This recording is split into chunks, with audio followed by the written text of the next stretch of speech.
Hello, Miami. You're watching 305 Sports Now, your home podcast and channel for all things Miami sports related. I am Will.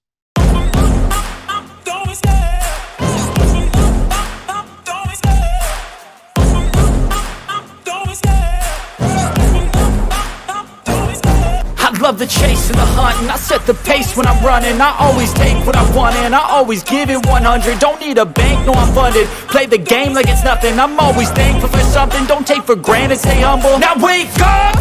It's time to look at the enemy. Look in the mirror if he is no friend to me. Good afternoon, everybody, and welcome to 305 Sports Now. I am your host, Will, and as we get ready for tonight's Game 2 between the Boston Celtics and the Miami Heat, I just want to talk a little about Game 1. I want to talk about Game 1 a little bit earlier this week, but I got caught up being on Doll's Diaries, doing a little draft talk for the Miami Dolphins. It's going to be a very busy week if you are a Dolphins fan because the draft is just a couple days away, guys, so just to let you know. Okay, so but I want to go over the Miami Heat a little bit. Game 1 was a major disappointment, as without Jimmy Butler, it just showed that the Boston Celtics are at the moment the better team against the Miami Heat. The Miami Heat did show some grit and guts against the Chicago Bulls, blasting them out of the arena, especially in the second half in the playing game. But Boston is not Chicago, all right? And Boston let the Miami Heat know at 114-94. The Heat made it pretty interesting in the third quarter as they performed very well, in the fourth quarter very well. But in the end, Boston was just way too much with guys like Jason Tatum, with, of course, Drew Holiday, with, of course, Mr. Brown and everything. So it's just a little right now. So let's just look at I'm going to present my screen a little bit, and I just want to go over what exactly I want to talk about, and that is pretty much the box score.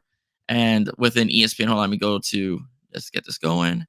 And all right, ladies and gentlemen, so I want to go over the box score with you guys as far as the Miami Heat goes. Okay, so the Miami Heat did outscore the Boston Celtics 35-23 in the fourth, cutting it to, I believe, as low as 12, while the Miami Heat were getting blown out by more than 20 points throughout the whole game.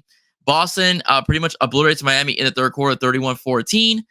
Bam Adebayo did get his own, right? Bam Adebayo did go 10 for 18 with 24 points in the game.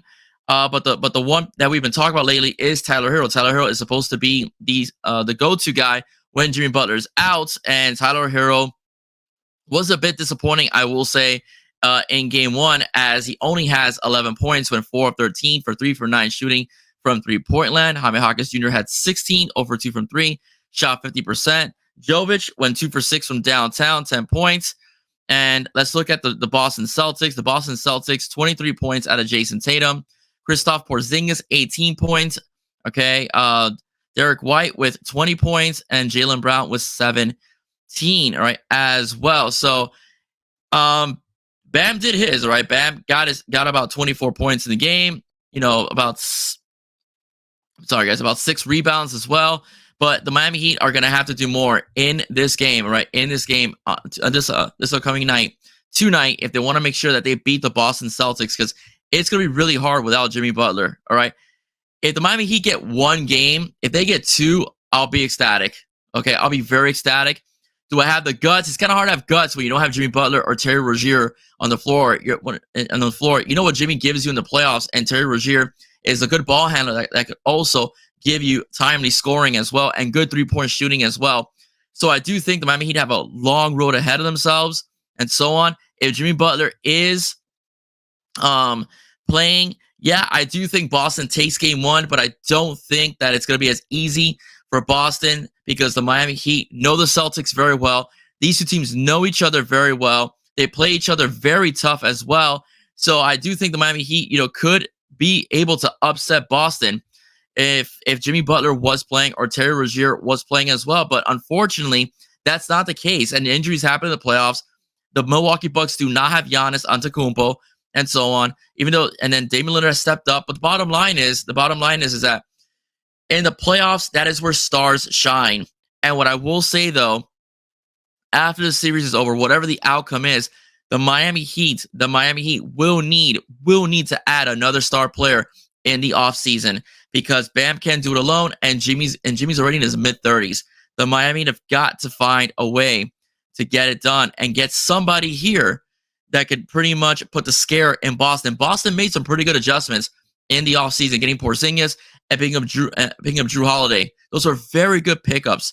Okay, both in length and also in the defense side of the ball and offense as well, because Drew Holiday can also score as well as be an on-ball defender and also defend the perimeter as well. But the bottom line is though, the Miami Heat tonight, if they want to beat the Boston Celtics, if they want to beat Boston and they want to upset Boston, split it and take it back to Kaseya, if they want to do that, they got to shoot lights out. Boston put up 22 3-pointers on 49 shots. And guess what? They absolutely executed. They absolutely executed. The Miami Heat are going to have to put on a similar performance tonight if they want to take that game. If they want to take the game 1-1 to Kaseya.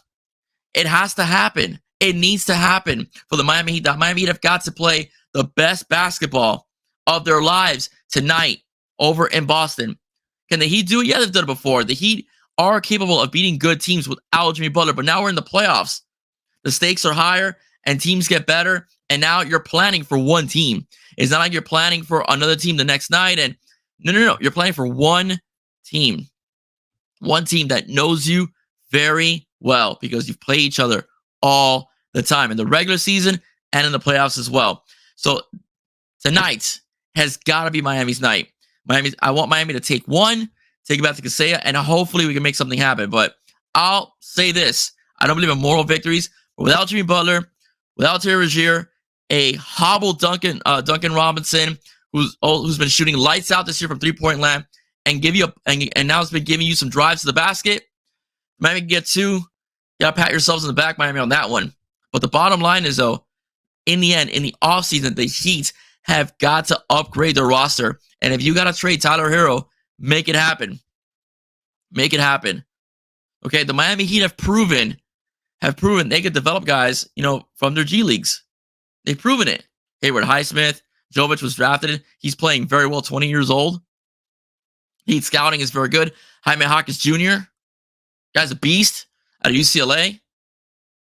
Plays very good basketball, plays good defense. Not afraid to take on any challenges. The guy was guarding Porzingis as well. The Miami Heat have to make changes in the offseason. They have to take a chance because we can't keep repeating this. You can't keep getting in the play-in either. Jimmy Butler got hurt pretty much in Philadelphia. Got hurt in Philadelphia in the play-in. Can't happen. Can't happen. We've got to finish top 6. Hell, finish first, second place. That guarantees you at least somewhat of a break. You can't have a 7-game losing streak in January. You can't lose to teams up by 10. Can't put a basket in with 8 minutes left. That helps teams catch up. That's why you need that guy. That's why you need that dude. That's why Dwayne Wade was so good for this team. Oh, team's making a run? No problem. I got you, Spo. He'll drive in, get a timely bucket, or get to the free throw line. We need that guy. We need that guy that could do it. Dwayne Wade put the team on his back in 2006 against the Dallas Mavericks. We need that guy. And we can get that guy via trade. This is a great destination to play. People want to play for Coach Spo, and Miami's a nice place for players to come to. So whatever happens with Boston, if the Miami Heat could upset the Celtics, that's amazing. That's Eric Spoelstra's greatest coaching job of all time. I don't see it happening. Not without your star player, and not without one of the top scorers and ball distributors. And I'm sorry, at the moment, I really like Tyler Hero. He's talented. When he's on, but I don't think he can carry a team. I just don't think so. And I thought he'd be that guy, but I don't think he is. And I like Tyler Hero. I like him as a 6-man. I like Tyler Hero in the fourth quarter. Not to be your go-to guy. Not to be your go-to guy. Jimmy Butler, go-to guy. He's proven it. He goes into playoff Jimmy. But we're not going to have playoff Jimmy. Unless we get past the Celtics, we're not going to see playoff Jimmy. We're going to see him. Tonight's the night. If you want to make a statement, if you want to prove people like me wrong, and I really, really sincerely hope, let me get out of my share screen here. I really hope that they could prove me wrong and they come with a split to the Kaseya Center. But it's very difficult to see that happening. Boston was the best regular season team in the East, and I think it's right now the best team in the playoffs. Okay. Do I have the guts? I want to, but I'm not sure. I'm not sure. It's just insurmountable odds. Drew Holiday, Porzingis, Brown, Tatum. Tatum has a history of flopping a bit in some games in the playoffs. I don't think he's going to flop this time around. Confidence is up. Well, we'll see what happens. Okay, the NBA is full of surprises. This team is full of surprises. If Eric Spoelstra could get past Boston, greatest coaching job of all time for Eric Spoelstra. And we know that he's a good game-to-game coach, especially in the playoffs, because now he's planning for one team, a team that he knows very well. But as right now, I just don't see that happening. But regardless, I ride or die with the Heat. My team. I go way back. Rory Sparrow, Alan Ogg, Sherman Douglas. That's how far back I go with this team. I'm still here today. And I know you guys out there are too. Let's hope they can pull it off in Boston tonight. Come home with a split. Because right now, I just find it very difficult, especially the way Boston played the other day. The Heat are gonna have to have a similar game, and not just have a similar game. If you have a lead, put the Celtics away. Don't let them hang around. You can't have 6-7 minutes where you're not making a basket. You put your foot on the gas. You end with your foot on the gas. You don't take breaks. You don't go to any slow lanes. High octane the whole way. That's what's going to take to beat this team. They beat you in game one because they had the foot on the gas. They slowed down and you almost came back. And then they finished you off. They finished the Heat off.